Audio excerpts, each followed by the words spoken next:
বন্ধুরা, আজকে আমি আপনাদের ধানের ভুঁড়ির ভিতর থেকে পাকাল মাছ ধরে দেখাবো। এই যে একটা পেয়ে গেছি। এই তো দেখতে পাচ্ছেন পাকাল মাছ। আরও এই আটটা আটটা পেয়ে যাচ্ছে। এখন এটা তুলবো। এই তো আটটা পেয়ে গেলাম। আটটা পাকাল মাছ আবার এভাবে যারা পাকাল মাছ আজ ধরেননি, এই ধানের ভুঁড়ির মধ্যে গেলে পরে এভাবে পাকাল মাছ পাবেন। গাদা কেটে কেটে পাকাল মাছ ধরতে হয়। এই যে ধানের গোয়াটা তুলে নেই, তোলার পরে দেখবো এর নিচে এই যে পাকাল এটা নড়ছে। পাকাল মাছ।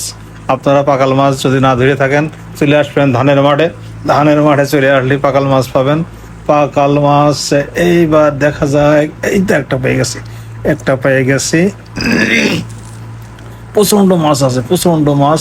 পাকাল মাছ এই তার একটা পেয়ে গেছি, পাকাল মাছ পেয়ে গেছি।